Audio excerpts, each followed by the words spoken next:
music is just, I work so I can feed my family, and I realized years ago that I wasn't going to be able to support my family, on the road. And I've met on the road musicians. I realized I didn't want that lifestyle. But, the great thing about being a medium-sized fish in a little pond, out here in Idaho, you can be part of the opera theater. You can make your own band. Today on the We Share podcast, Celtic band member and techno nerd, Eric Laing.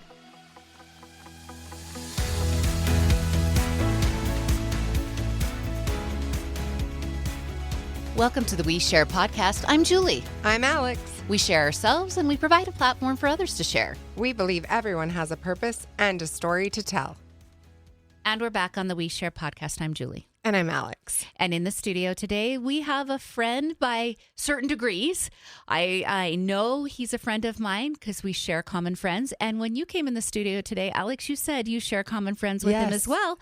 So we're excited to make him our connected friend. Yes, now you are one of our friends. Yeah, go ahead and introduce our guest. Yeah. Our guest today is Eric Laing. He is a singer, musician, amateur astronomer, techno nerd, sci-fi geek, grateful father, and husband. And these are his words taken from the famous Facebook. So, hi, Eric. Howdy. Yes, welcome to We Share. I was excited because when he came in today, I knew who was coming. And then I went, I don't know what direction we're taking this because Eric has so many avenues that he's really good at. So it's going to be quite the interesting podcast to figure out all the different things he does. I kind of didn't know where we were taking it either, but I knew that, that intro alone, he's got so many layers that we can dive into. When I was talking to the mutual friend before we reached out to ask you to be on the show, he felt the same way. Like there was just a lot of things that you could offer, and your story of how you are all at these the place things, you're and at. Yeah. And the point of this podcast and why Julie and I do it is to share stories. And so we are pretty sure you have some good stories and life lessons that would be awesome to share. Okay, Eric, start from the beginning. Where are you from? Well, I kind of grew up in the area. My dad was in the military, and then he was a teacher. And so we moved around a lot, but landed in Idaho in Rexburg back in 1974. And then we moved out from Rexburg. We moved out to Arco the night before the Teton Dam broke. And so, I don't know what that night was. So that was July 6, 1976. Yeah. Oh, okay. I was a little kid. I remember my mom and dad freaking out. I was 3 years old. So I woke up to watch Saturday morning cartoons, and I saw the emergency broadcast signal, and I thought, all my friends are dead. Oh, no. There was a big fear of that. It terrified this valley because there was no idea of how it was going to turn out. Yeah, it's just the doom is coming, Of course, that Snake River's not going to get you out in Arco, Idaho. But, we were worried about our friends. And so, anyway, lived there for a while, moved into Pocatello, went through junior high and high school there. That's where I met my wife. Shout her out. What's her name? Her name's Nancy Laing. And, did you meet her in junior high or high school? I met her. So I met her just as I was finishing up high school. So okay. I had been interested in mainly in computers, kind of an intellectual crowd there. And then I got into my senior year. I got into choir, and there's a girl that she said, she heard me sing, and she says, "You really should come out for the show choir." I was like, "Well, sure." And so I came out for that, and just loved it. I had found my people, and I'd been playing guitar since I was 14. You found your voice. Yeah. And, got to be part of the show choir and got to go tour down California to Disneyland. And, I was featured as one of the singers, main singers. And so we got back, and they were having a two-school musical at the time, the Highland Pokey two-school musical that they used to have. And so I auditioned for that. It was Seven Brides and Seven Brothers. And I was in that. I didn't get the lead, but I was one of the older brothers. And so anyway, Nancy had seen me in that play. And then we moved out into her area, and she was putting on a small local church production, a play. And she called me up So I've always said, we've been married for 38 years now, but I said, well, she called me first. She made the first yeah. move. Yeah, she knew what she had. And I walked in and where they were practicing, and she was sitting up. She had already graduated. She was a year ahead of me. And she was sitting on the little table talking to everybody with her legs swinging and just full of herself and cocky. And she just had the whole thing under control. And I was smitten. Oh, yeah. And unfortunately, she already had a boyfriend at the time, so we had to wait a few years till that. Oh, you had to work through that. But look who won. Yeah. So we eventually got married and have 2 great kids, and it's been quite a ride, But I have the pleasure of having married the most beautiful girl I ever saw. So I love it. So sweet. So you've got 2 avenues there that are still represented. Well, 3 with Nancy, but 2 avenues that you talked about that are still represented in your life.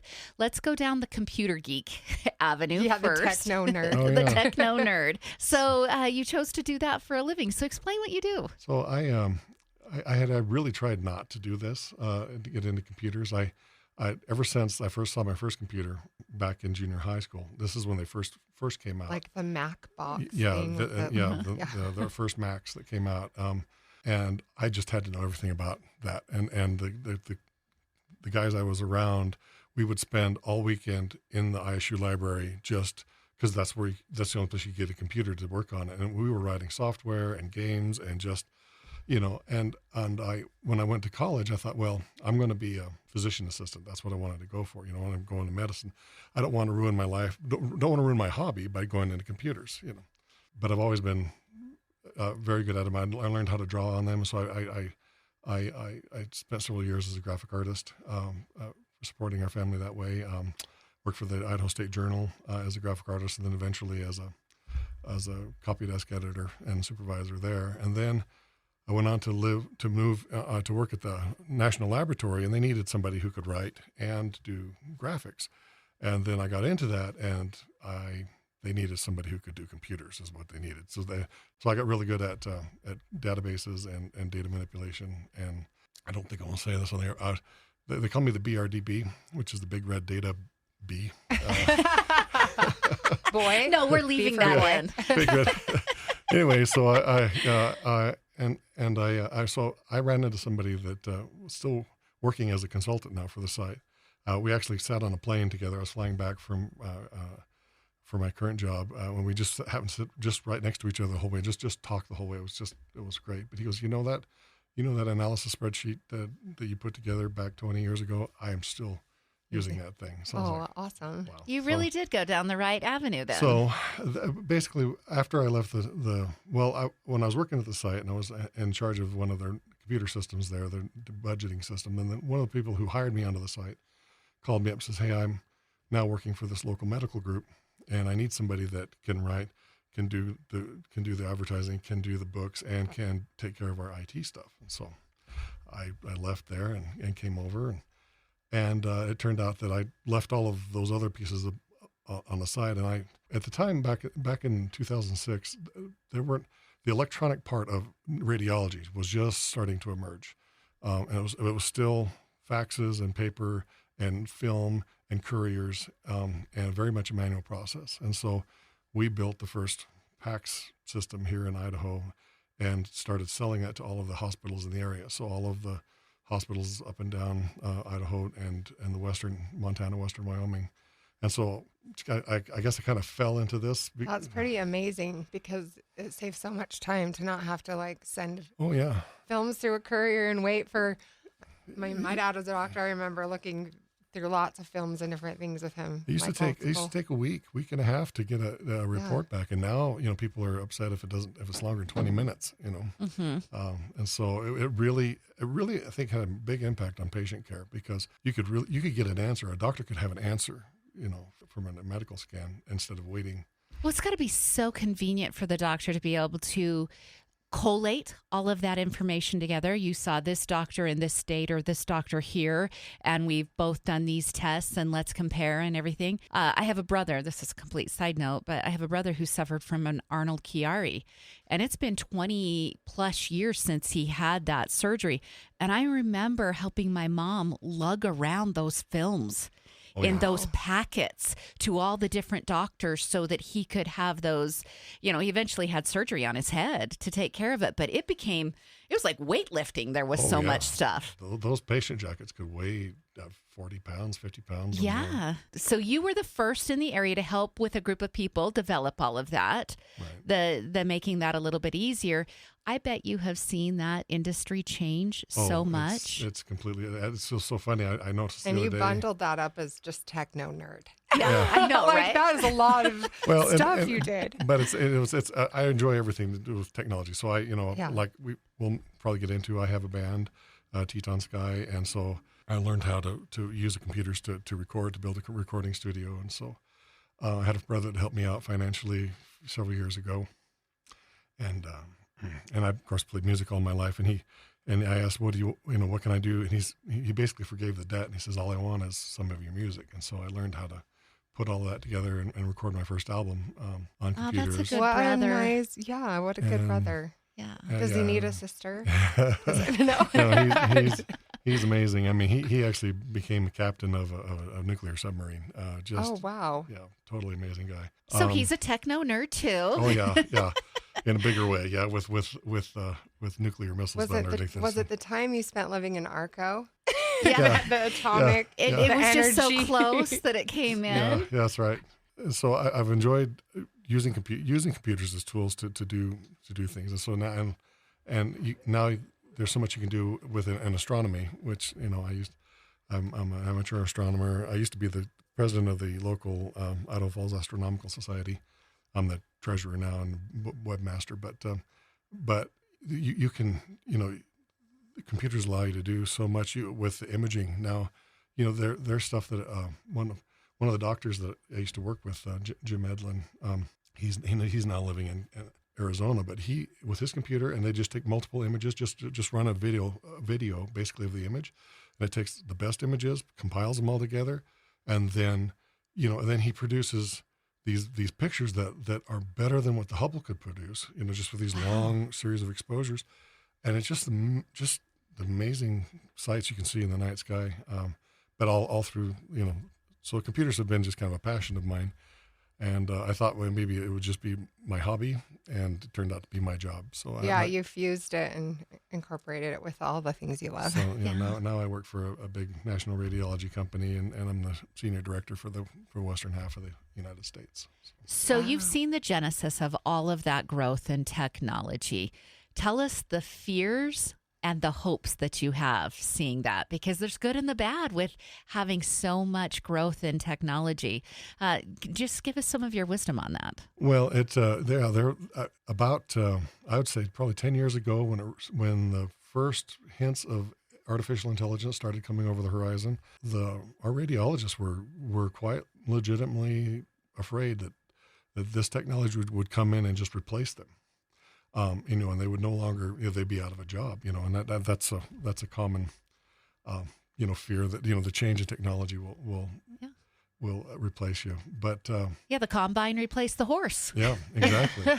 But the car replaced the buggy. Yeah, exactly. Yeah. But you think of the great gains and efficiency that both of those things brought. And so here we are now, and the company I'm with, is highly invested in AI, but it's in a way that I would have never thought, because they're not trying to figure out how to replace a radiologist, because it turns out that you still need a guy in a chair looking at the images, and using his professional judgment to really. But in the age of technology, one of the things that went wrong with computers is that we got rid of the transcriptionists, the ladies who would type up the words. The doctors would just talk into a dictation, and somebody else would do the report, and they'd come back and just sign it. Well, all of the technology now, it typed it up on the screen as they were doing it, but now they had to look at it, they had to correct it, they had to do the tech editing and then sign it. And so now we turned these highly paid, highly intelligent physicians. These guys are doctors. They're the ones that the doctors, that your local physician goes to understand what the images mean. And we turn them into transcriptionists. And so. And that's not their skill set. No. They're like okay, this is going to take me forever. And it's not efficient paperwork. either. No, it's not efficient. So now AI can do the dictation for them and format it and take care of all of that for them. It can write their summary for them. It can also, there's a system we have that will analyze the images coming in, and it will highlight things that it finds so that it alerts the radiologist to make sure that, because they're well, let me back up a little bit. Because they're human. We have 1,500, over 1,500 job postings for radiologists in this country, and there are 700 that are going to graduate this year. The demand is far outstripping the supply, and so it's not that we're going to replace radiologists. We need to make them 2 and 3 times more efficient, so that what they're looking at is really the important stuff, and where their medical knowledge is needed. So we'll have systems that can look at an X-ray, chest X-ray. Those are simple to understand, and the systems say, yeah, I don't see anything, and it'll pop it up, and yep, I agree. And so boom, they're done in a couple seconds, rather than the fear was that AI was going to replace these guys, and it turned out that we need to make a radiologist 3 or 4 or 5 times as efficient as one. Yeah, So you're doubling their human power. More people. Right. Yeah, and now they're concentrated just on the medicine and all of the administrative garbages. I just don't think you can ignore the fact that we're human and we need interaction and conversation and hear a voice, look into each other's eyes, because that's what I want from my doctor in a critical moment. I don't want some computer giving me a diagnosis and then a treatment. Right. Even so doing it is Motive Health is the company we use through our work. But if you get sick, we can just log on and have a little appointment with the doctor. It is weird, but it's convenient. But again, if I wasn't looking at someone, and having that conversation, I don't know that I would trust the process. Well, Eric and I were talking about a physician that we both love and adore, and just appreciate for his intelligence and the work that he's done and the charity that he's given in the community. We were talking about that before the podcast started. Oh, okay. And AI will never be able to replace his intuition. No. Just his humanity, noticing your friend rubbing her arm, saying, let's take a look at that. Yeah. Or my mom, who died of cancer. And he made sure that she was taken care of, that she had the care that she needed. Yes. You can't That's replace that. AI can't do that. That's the kind of doctor my dad was. He was a pathologist. Oh, okay. And so he was literally redeemed, and lots of acknowledgement plaque on the wall down at Utah Valley Hospital in Provo, because it was like, we can't figure this out. We got to give it to Dimitri. He's got to look at it. His eyes under the microscope, old school ways, and he just had a gift for finding things and solving problems. Yeah, not to turn it spiritual, but those really are godlike gifts, and AI will never replace God. No. Yeah. But hopefully it can reduce the paperwork. So yeah, hopefully. Okay, so you mentioned Teton Sky. And I got to hear you sing with your band members the other day. So yes, Nancy was right. You have a beautiful voice. So she pegged it way early on. Tell us how Teton Sky came about, because it's had different iterations along the way. Yeah, it has. It's the evolution of Teton It's Sky. kind of grown.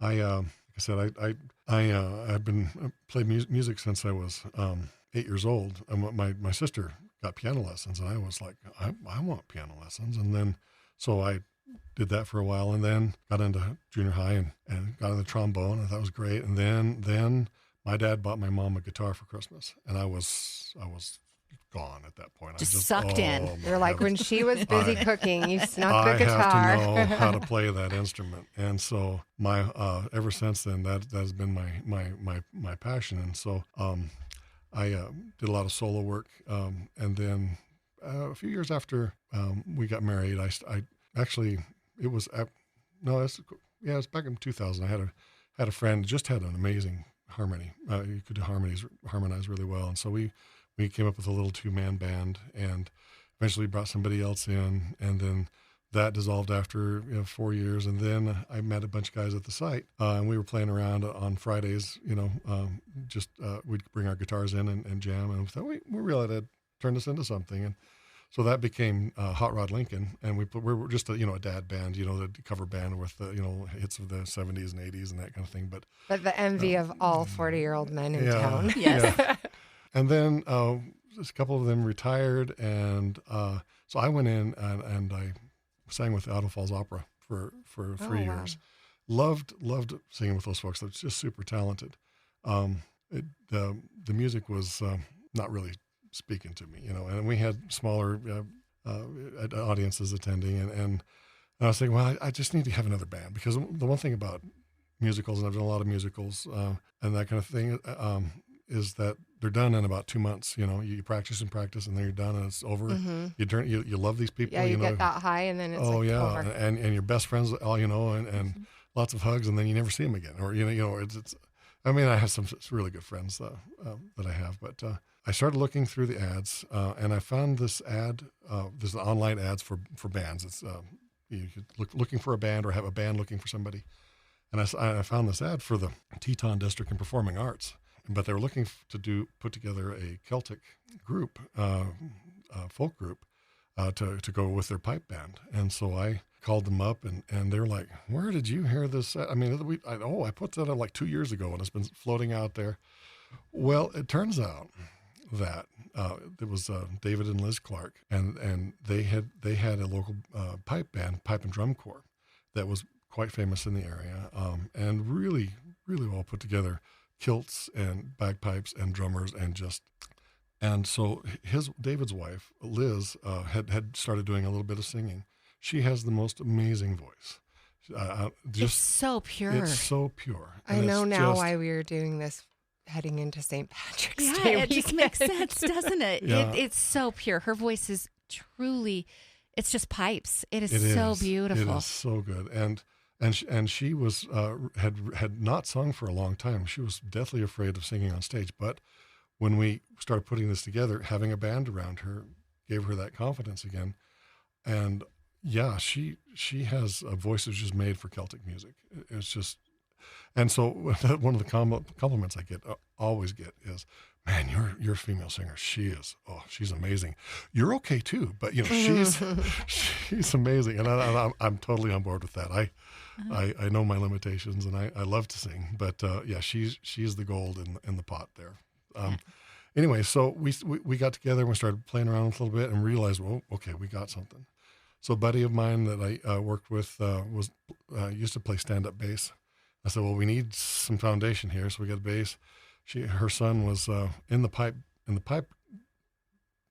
corps as a piper, but he was wanting to learn how to play guitar. He started to learn, and so I taught him how to play, and I was playing guitar and mandolin at the time, and we started putting this. So this is back in 2008. No, I'm sorry, I got that wrong. It's 2018. So we are celebrating our seventh year.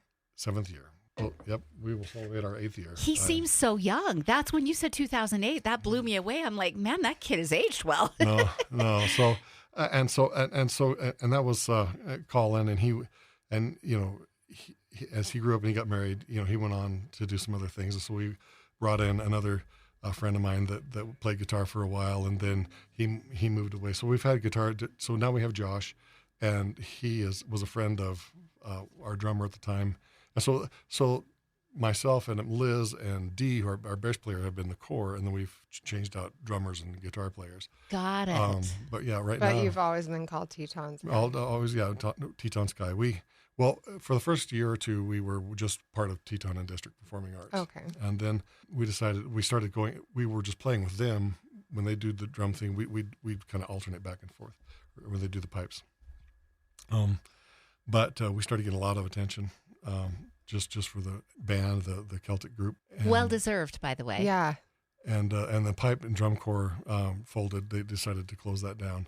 So we then kind of broke out on our own and kept going. And so we started targeting local Celtic festivals, Irish festivals, Scottish festivals, and found a group of people that are it's a small group, but it's a passionate group. They love the culture, the music, the food, and so you go to these Celtic festivals and everybody's wearing a kilt, and. Are you Irish or? Scottish at all? Laing is a Scottish name, Okay. and it's the Scottish spelling. And so we actually, this really sparked, and it reminds me of another piece of the story I want to tell. So, but this really sparked an interest in my own heritage, and I started looking into it, and found that we actually had a tartan and a coat of arms and a motto and the whole thing. And so that was a lot of fun. And then a friend of ours, a backyard neighbor, Carla Kelly, she's actually a national bestseller author. She you can look her up online, but she's got 30, Maybe we'll have 40 to have books. her on. Yeah. She is quite an intellect, and she's fun to talk to. But anyway, she out of the blue, she invited Nancy and I to Robert Burns dinner, and we're like, are you okay? We'll go. I was very hesitant. I didn't even know what this was, and Robert Burns is the national bard poet of Scotland. He's the one that wrote Old Lang Syne, My Love Is Like a Red, Red Rose. There's so much of his poetry and early thoughts that he wrote down that are part of our American culture that I didn't really realize that he's baked into our DNA. And I fell in love with the whole thing. The music, the food, the celebration of the poetry. And I was sold. And we were part of the band. We had started doing that. And this was being produced by a group in town, another pipe and drum band, and they folded and stopped doing that. And so about 4 years ago, I thought, well, we really need to pick this back up again because there are so many people that love this. We would go perform at the Wyoming Highlanders Robert Burns Supper, and so we knew how to do it. And of course, Liz, she's the cultural. She not only she got a great voice, but she knows all of the history. She's a storyteller naturally. Oh, yeah, she's got. Yeah, she knows. What do you call it? Bone to to or through the skin. All she's amazing. But so we could say like everything in the shepherd's pie. She knows. Yeah, there you go. I like that. That's right. But so we rented a place, put on the dinner, and people showed up, and so we've actually done that the last 3 years. We're doing it again. It's coming up. It's coming up in April 24th. Yeah, and it's just really grown into a neat celebration.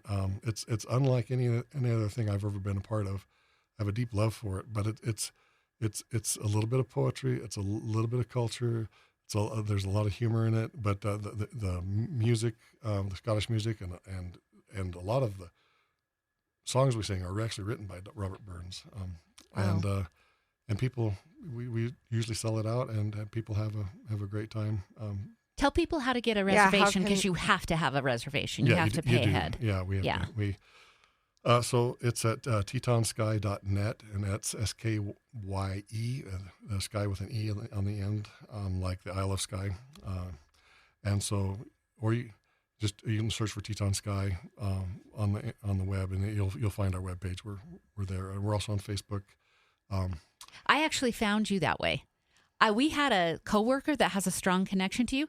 I didn't even know that existed until you came in, and then I found you just perusing the music scene on Facebook and the internet locally. And so, yes, they are very easy to find. Yeah, that's great. That's good to know. Well, and the name is amazing. Yeah, it's a great name. I love the Tetons. Yeah. And the sky. Yeah, and the way Liz put it, we bring we live in the American Highlands, and we're bringing the Scottish culture into, so it's a merging of the two cultures of America and Scotland, and so we kind of have a little modern twist, but a lot of the songs we sing are, we put our own spin on it, but they're 300 or 400 years old, they're and it's amazing, the depth of the stories that are in these songs, and they're just as applicable today. And like I said, people are just in the Celtic community, they're really passionate about it. They really enjoy it. And then the people who have never really known Scottish music or Celtic music, they like it when they hear it. And I think the reason before that is because it's baked into the DNA of our of our music. What do you get when you take a bunch of Scots and you kick them out of Scotland and you ship them across the ocean and you stick them in the Appalachian Mountains and let it marinate for 200 years? You get bluegrass music. Yeah. They're telling a story. I love it. And it's all kind of part of our cellular DNA in the melting pot of America. It really is. And so that when they hear somebody like from the Celtic Women or a tune like that, it resonates in a way that they don't know. They're hearing something familiar, because it's part of songs that they. So are you performing anywhere this weekend? Actually, next weekend we're performing down in Evanston, Wyoming. Okay. At the Kaylee at the Roundhouse Festival. They bring in some bigger acts, so they'll have 3 big internationally famous acts, and then 6 regional bands, and so we're one of the regional bands. So that's the 20th, 21st. Yeah, so we'll be performing on the 21st on Friday at 6:15, and then we're also doing some workshops. So there's the first one will be Murder Ballads, which is. That sounds like something Julie should know. I feel like that's something I should know about. She loves murder. He probably doesn't know. I do a true crime podcast. Oh, yeah. Yeah. So some of the great Celtic or Scottish music, involves death and love and death in some way. You love somebody, but she's dead, or your spouse, has been appropriately put in the grave, and it's just a lot of humor in that kind of stuff. But so that one, and then the other one is how to arrange and create your own arrangements for Celtic music. How to put your own spin on it. So great, and they can find all that information at tetonsky.net. Yes, the link is there, and also if you search Evanston Celtic Festival, you should be able to find that and get tickets. They have a beautiful venue. It's called the Roundhouse. It used to be an old train switching station, and they've renovated. It's beautiful old brick buildings. And I know. Well, I just love too that you still have your career, your job, but you do this side passion thing, and get to share your love with everyone and change lives. I mean, truly, impact people. Music is just. I work so I can feed my family, and I realized years ago that I wasn't going to be able to support my family, on the road. And I've met on the road musicians. I realized I didn't want that lifestyle. But the great thing about being a medium-sized fish in a little pond, out here in Idaho, is you can be part of the opera theater. You can be part of the local. You do get to have an audience. Yeah, we do have a good community for that. Yeah, and you can make your own band and go. And we play. Montana, Wyoming, Utah, we play all these Celtic festivals, and we've crossed over to a point now where they reach out to us to ask us to come instead of us, begging for a spot, and that's really probably been one of the most satisfying things is to see that level of success and people really enjoying the music. Yeah. All right. Well, we're getting short on time. Okay. Would you leave us with just your one piece of advice for people?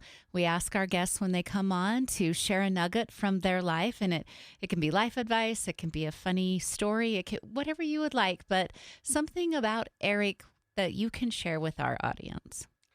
My philosophy is that I see myself as a coach, and because it's easy to lord knowledge over people, if I know something and you don't, then that makes me better than you.